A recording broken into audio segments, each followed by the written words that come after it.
Okay, we're live. Hey, It's Sam and Jeannie, and we wanted to chat with you today about making space for what we carry. So, Sam and I have been in conversation for probably 2 months now about just all of the really heavy things that are going on, not just in the world and in our country, but also just the hard things that each of us carries. And she and I have talked a lot about some of our personal things that we're going through. So we wanted to just have this conversation today to kind of introduce who we are and a special workshop series that we're going to be offering in October and why we're doing it. So both of us agreed that we really want to share with you some of the hardships that we have faced and why talking about grief is really important to us. So I'll start and then Sam, you can go ahead when I'm done with the intro. So I'm Jeannie Ewing, as I said, and I write under I Grow Strong Again. But I've kind of been in this the grief industry. I don't know if that's an industry, but I've worked in grief for a long time. And I actually came about doing that in a way that I didn't want to because I knew that it was kind of a bad word for a lot of people, very triggering. And I think when people hear the word grief, they have a lot of misconceptions about what it is. And they tend to just have this big X, like, no way, I'm not going to go there. I don't need that. That's been my experience that working for about 10 years with people who are dealing with loss and loneliness and tragedy and devastation, that there's a resistance around actually entering into grief. But one of the reasons that I feel that it's really important is that I've noticed what happens in my life when I choose to kind of sit with that tension of those uncomfortable emotions that kind of surface and bubble up when I'm struggling with change or transition or loss in my life. And how when I get to this other side of it, there's this immense breakthrough of clarity and there's almost like a catharsis. There's a literal release that I feel in my chest and I almost can breathe more deeply and I see my life with a new perspective. So I'll get in a little bit later with some of the specific things that I've dealt with and grieved, and then also what I'm kind of dealing with now. But Sam, I'd like you to kind of talk about yourself a little bit. thanks, Jeannie. Thanks for that. So, hi, everyone. I'm Sam. I write at Wandering Willow, and I'm a forest therapy guide. And that journey from for training in forest therapy and just doing forest bathing has really opened my eyes up to grief. One of the things that actually can come up during a forest therapy session is some grief. So, I just want to say hi to everyone that's joining. Hi, Salwa, and everyone in the chat. Hi, Eddie. Ready? I have ADHD in case you didn't know. So, yeah, with forest therapy, I was actually a really big surprise to me that grief would come up during forest bathing and forest therapy walks. It's interesting what arises when you give yourself space. So that's kind of what we're doing here. And for me, and I think Jeannie's probably going to touch on a lot of this too, but for me, I'm grieving things that I didn't think I would grieve. And I always thought it was just like when someone died. But even then I didn't really know what grief was. Like I was 20 when my grandmother died and I didn't understand grief or process it. Um but yeah, I don't know. I'm just noticing also that like whenever I've graduated from programs like culinary school, my grandmother died.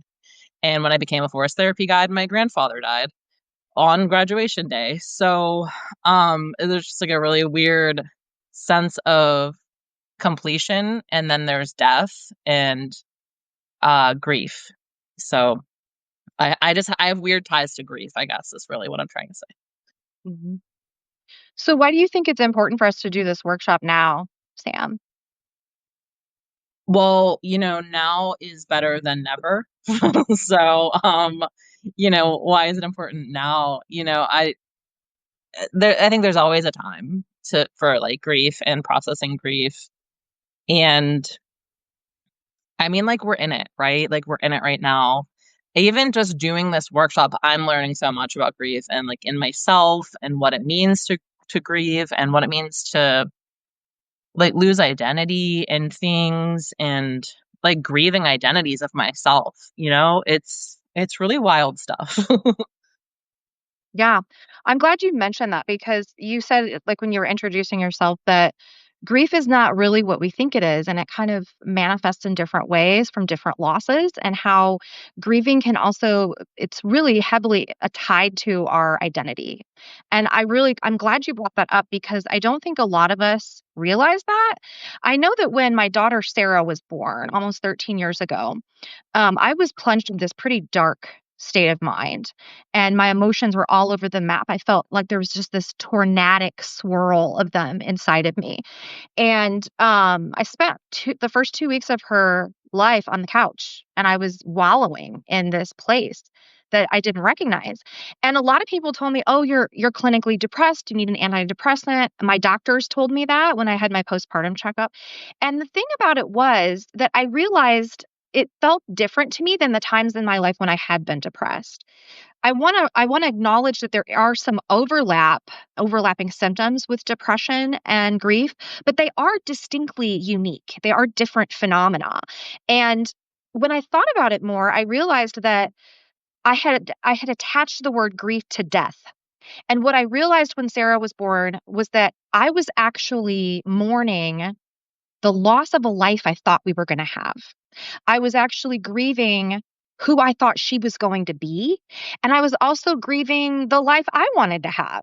I now was thrust into this role of a caregiver, and not just a caregiver as a parent of a neuronormative kid, but as a child with complex medical needs. And I quite frankly didn't want to have to sacrifice this idyllic kind of dream that I had of bringing another girl into our home and having just a normal, happy little family. And so, just recognizing and naming the fact that I was losing a part of myself and a part of my life that I had imagined and that I had planned for and that I wanted was huge. It was a huge breakthrough and revelation in helping me to get to that place where I could then finally say, okay, I've named this as grief. I'm acknowledging that it's here. What is its purpose in my life? What is it trying to teach me? And how can I navigate it? Because it's so complicated and so messy. And I almost felt like I didn't have a lot of clarity in the beginning. So I do think that there's a lot of grief that's tied to our shifting identities and to change in general, any kind of transition that happens. Yeah, Terry Lee said in the chat, she's so eager to go through the program. I love how you acknowledge that grief comes in major life transitions. Yeah, like that's so true. I don't, and I don't think we talk about that enough as just like a society, how much grief comes in the major life transition. Like we're literally like changing our lives in ways that, maybe we had an inkling that it would look a certain way and then it doesn't, right? I mean, like life surprises you or throws crap at you or whatever it does, and it ends up looking different than you thought it was. And there's grief to be had there, you know? I mean, I guess I could give examples of like my own life, right? um, like you think that marriage looks a certain way, and then you're married for 10 years and you realize like, okay, it's actually not quite like this. My spouse isn't everything to me, and like on a logical level I knew that, like, that he can't provide me with everything, like emotional support, mental support, physical support, financial support. Like he can't do it all, right? And the emotional support has been like kind of like the biggest aha moment, that I need to find my emotional support elsewhere. And so like talking with that, talking with him about that has really opened up my eyes. But I'm grieving the fact that like he can't show up for me in ways that I need him to at all times, right? Um, and so like that's hard. And I still love him very much. And yeah, I mean that feels like a really vulnerable share. So I'm probably just gonna babble, but I'm gonna stop myself. I really appreciate that because grief is vulnerable. It opens up those vulnerable, tender places inside of us. And I think that's one of the wise or sagacious aspects of grief. I also think that the way that you talked about your relationship, it shows us that our relationship with humans is complicated and our relationship with grief is complicated. You also were talking about finding support and community. and realizing that you couldn't put all your eggs in one basket in your marriage. And so I want to just mention to everyone watching and listening that the reason Sam and I are putting together this grief workshop series in October is we really strongly believe that grief can't happen in isolation, that we're meant to walk with each other and in accompaniment. And the way I imagine it is that, we're all going to come together as a community and we're going to hold each other. There's an essay that I just wrote and it just kind of came to me and I sent it to my subscribers, but it was about the spider web because I remember my dad telling me randomly in May when he dropped off my son Augie from preschool. He sat at my kitchen table. I was making lunch, and he's like, a spider web is really strong when it's woven together, stronger than steel. But like a single little gossamer is it looks really thin. It's like, smaller in diameter than a human hair, but it's stronger than steel. Well, I know that this is common knowledge to most people, but I had never heard this before. And as I was thinking about this in relation to the workshop and why it feels really important to me, I was thinking about how we can all bring those spider silks that we carry that are so frail and fragile and thin and maybe imperceptible to others. And we can weave it together in this really strong web where we all hold each other and we all carry each other. Because truthfully, at least in my experience, I've never really gotten through the waves of grief and the bursts of grief alone. Never. I've been able to process it through my, journaling and in therapy, and there's different modalities that people use, right? And they're good because we do need to do that. But in terms of finding a sense of connection, believing that I'm not alone, realizing that there are other people out there who have been where I am and they've gotten through it because we're all in different stages in our journeys in life too. So there are ways that we can hold hands with each other, and I believe that we can befriend our grief because grief isn't trying to destroy us; it's trying to gently guide us and move us toward the becoming where we're being led by the grief is what I mean, towards something that's better for ourselves, better than being in this place of darkness and kind of a dismal heaviness. So I don't know if you want to say something about that, but that's what struck me about what you shared a minute ago, Sam. Yeah, thanks for that, Jeannie. Yeah, I don't I don't really know. I was replying in the chat. There's a link in my profile to Journaling Through Grief if you'd like to join. And Terry Lee did send a link in the chat, and then we'll also have a link in the replay email that goes out after. Um, but yeah, um I totally blanked, I'm not gonna lie. There's two things that I that I wanted to get back to. Like you said, it's interesting how you can breathe easier like after you process, and that's interesting because grief is actually really tied to our lungs. In I can't remember if it's like traditional Chinese medicine or in just like spirituality modalities. But yeah, like the lungs are known to hold grief. And it does feel like you can't really breathe when you're in it, right? Like it's hard to take that deep breath. So, yeah, I'm just really noticing my own breath lately too in regards to grief. And but also I want to touch on you mentioned community, and you're right. We heal in community, right? Like truly the most incredible healing moments for me that have happened have been in groups of people that are like-minded. The intention is for healing and vulnerability and authenticity. So truly those are the most like healing containers. Agree. I was also thinking about how a lot of times I think it's hard for us to come into a community of people we've never met before and kind of bare our soul because maybe we've had bad experiences where that hasn't been well received in the past. I also think that, at least in my own experience and from what others have shared to me throughout my journeying as a grief writer and speaker, that a lot of times when we do try to reach out to someone that we believe is going to respond to us in a way that's helpful, they actually end up shutting us down. And so when this happens over and over and over again, it can feel really intimidating and really scary to put ourselves out there again in a way that's like very exposing. It's almost like an emotional nakedness where we're like bearing our soul and we don't even know these people. So another thing I want to mention to people who are watching is that Sam and I have been very intentional and very careful about forming a community agreement so that anyone who signs up for our workshop is going to receive this agreement and they're going to know what these parameters and boundaries are and how we all expect to show up for each other. The expectation is really to just come as you are and to bring your need and your ache.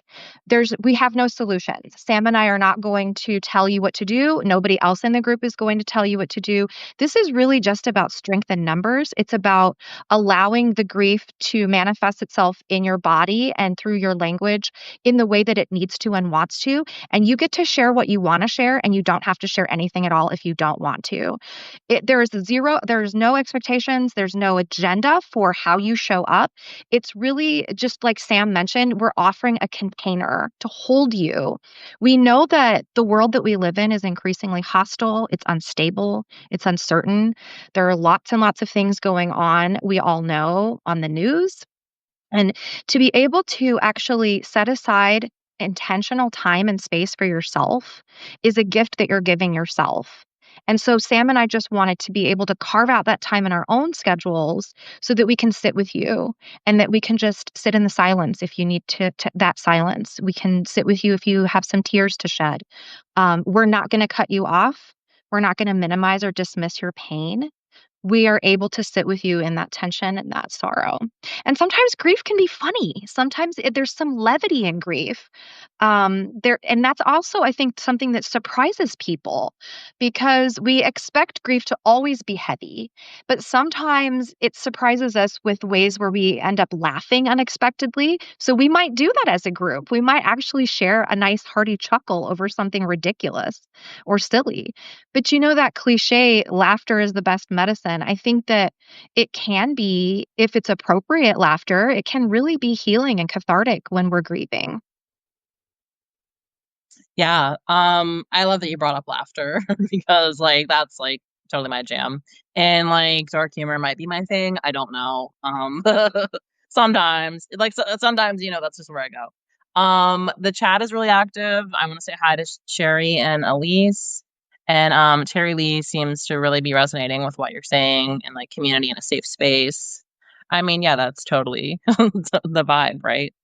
That I think that's been one of the biggest lessons I learned in forest therapy was just holding space for people and as they are. That actually was like a big part of this is my cat Han, by the way. This is his butt. um in forest therapy, a big process part of it was learning to just let people be, right? And like letting that grief, like allowing the grief to arise in nature and just like whatever else comes up, right? So, I really like bringing that part of forest therapy to just any container that I'm in, pretty much. I guess I'm done talking. Same, Sam. But yeah, I just want to acknowledge the chat. Like it's really on fire. So, I don't. So thanks for doing that. Yeah, everyone's like, "Oh, there's the kitty, kitty, kitty, so cute." So I was sure what your cat's name was, or oh yeah, his name is Han. He's a Leo. He loves the camera. well, I think he's trying to say something about what we're talking about because it's bringing laughter into the conversation. Um, I also wanted to say how a lot of times we think that something's going to be really hard, and we don't realize how light it may actually end up being. I'm actually wearing a t-shirt. I didn't realize that I was wearing it to this live, but it says if a conversation is hard, it's probably one worth having. And I want to just mention Mhm. when we're Yeah, that's good. grieving, when we're grieving, we might find that there are really hard things to say or to admit, even to ourselves. So we're going to have this space where you can privately journal your thoughts or intentions or your needs. You can say whatever you want and you don't have to even speak it aloud to us. But I do think there is power when we can name something, when we can put language to something that is maybe we've never felt like we had permission to say, or we feel guilt or shame around it, or maybe it's taboo even. I mean, I remember how scandalized I felt on the inside when I actually admitted to myself. I didn't say this to anybody else at the time, but when I admitted that when I had Sarah and she was born with this visible craniofacial condition, I had a hard time accepting her appearance. I did. I had a hard time looking at her. um, Whenever we went out in public, I covered her hands and her face as much as I could in the baby carrier. There was like a little cozy cover that just had a little space for her head, and I avoided people. I didn't want people to come up to us because I was afraid of the reaction. I was really scared that they would be like, "Oh, what a cute baby. Oh," and then they'd recoil when they saw her appearance. And that was shameful for me. I'm her mom. For me to actually admit to myself that I was repulsed by my own daughter's appearance, I had to do that before I could get to a place of loving and accepting who she is as she is. And that is one of the things that grief taught me to do. It gave me permission to just be angry. It gave me permission to admit my prejudice against my own child. It gave me permission to be honest. So I think that there is this light that grief is or can be in terms of the honesty that it can bring out in us. And honesty to me is one of the first steps towards healing because we're actually admitting to ourselves that this is a real thing and that it's okay. We're validating it. We're saying it's okay that I feel this way or I think like this. And I also would like to be different. I would also like to learn how to grow in this area. And so honestly, that was what had to change for me when Sarah was born, was just admitting the ugly things that I was thinking and feeling about it. Yeah, thank you so much for that, Jeannie. I don't I'm honored that you shared that, and I'm just amazed by, like, your honesty, and Eddie in the chat said courage and humility. I'm gonna say that for you, because, like, that's what I admire about you. And, Sayeda, I apologize for mispronouncing your name. They said that that's human, right?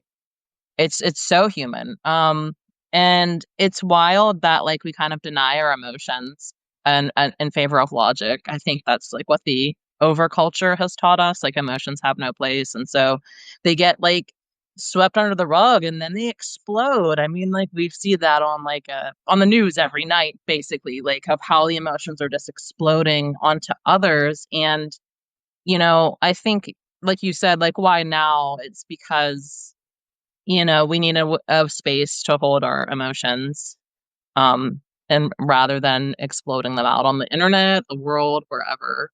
Life is heavy. It can be so tough, and then just, like, carrying the weight of grief on top of that is honestly too much, and, like, to to lessen the burden, I think, writing is a really great way to lessen the burden, like you said, journaling and also healing in community. So, like, the combination of writing and being in community and being witnessed, I think it's just so healing, and, like, that's really why I'm in it. I love that you said we're bearing witness to it because I think that everything that you mentioned, Sam, about what's going on in the world and how it's so easy to be reactive because we don't have containers for our emotions. We tend to compartmentalize that, set it aside, like you said, sweep it under the rug in favor of logic or facts. And it's like when we're not tending to our feelings and we're not paying attention to what they're trying to teach us, we can veer into dangerous territory. And we're seeing that happen. We're seeing that happen in our digital spaces.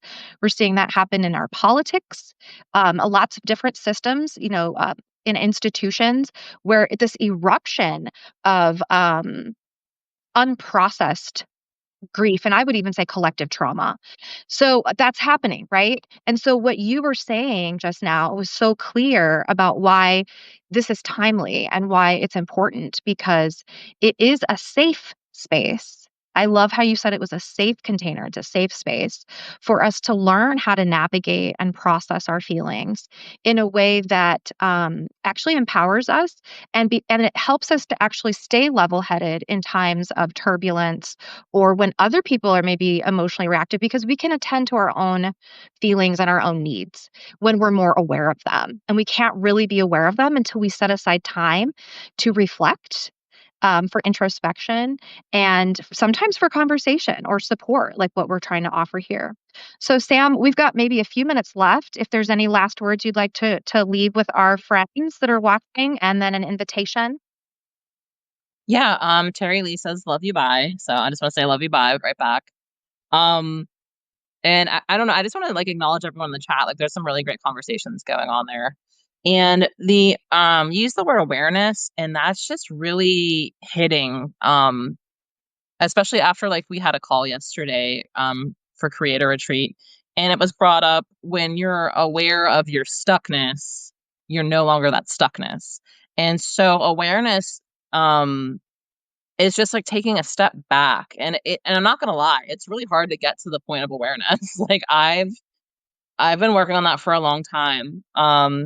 And I'm still learning to stay in the awareness of I'm having an emotion, I'm having feelings, I'm aware that I am, deep in grief, or I'm aware that I'm having a feeling, and then if I sit with it, then I can name it, and it's likely grief related. Um, Truly. So I don't know if I just summed that up or not, but that's Okay. what I was going to say. Yeah, this is a good seg to wrap up. If you want to maybe just mention the invitation to our friends, and then we can say goodbye. Okay, sure. Yeah, so pretty much everything that we've talked about today. My cat Chewy just getting his fur in the camera somehow. Like my cats really want to be a part of this. So yeah, come join us for journaling through grief. You'll see my cats probably. Um and yeah, like, it is laughter too, right? I think Terry Lee said like joy and grief are kind of like cousins. My cats are insane. Joy and grief are like cousins. They're actually closely related. So, I move through emotions pretty fast. So I'm able to like cry and then laugh like pretty quick. So, I used to think of that as something not okay, but it's actually kind of like a superpower. So I'm just getting to learn myself even more every day. And one of those things that I've learned about myself is grief and collaborating with my friend Jeannie, and just I'd really love to have y'all at Journaling Through Grief. You really lit up the chat today. I really appreciated that. That like really lit me up. And yeah, Journaling Through Grief is 4 weeks, every Tuesday in October at 6:30 p.m. Eastern time. And you can find the link in my profile. And we're also going to send a link out with this replay. And we're just, going to gather every Tuesday and write and listen. And, like we said, like it doesn't, you don't like, you can show up however you want to show up. If you're like not feeling it, camera off, you just want to cry in bed, like whatever. That's totally okay. It's actually not on Substack Live. If you click on the link in the profile, it takes you to Buy Me a Coffee, and that's where you sign up for the weekly program in October. And you can get more information there that I could Yeah. probably give. Yeah, on Zoom, and it's going to be live. We're not going to record it. So I want to mention that because I know that sometimes there are things that are shared in confidence, and Sam and I want to make sure that those of you who do join us understand that we are holding that confidentiality for you. So you can share, and it's not going to be recorded. It's not going to be a replay or anything like that. So it will be a live Zoom call every Tuesday from at 6:30, like Sam said, in October on Tuesday. I think I said Tuesday. So Yeah. we we've had a great conversation. Thank you all for engaging in the chat and everything that you said. Sam, thank you for keeping up with all of that. And I just want to say thank you to all of you who watched today. And I hope that there was something that really touched you and resonated with you. But essentially, Sam and I are here for you, and we want you to know that you matter to us and that we don't care how you show up. We will love you and support you as you are. So thanks again, and we hope to see you soon. Bye. Thank you. Bye.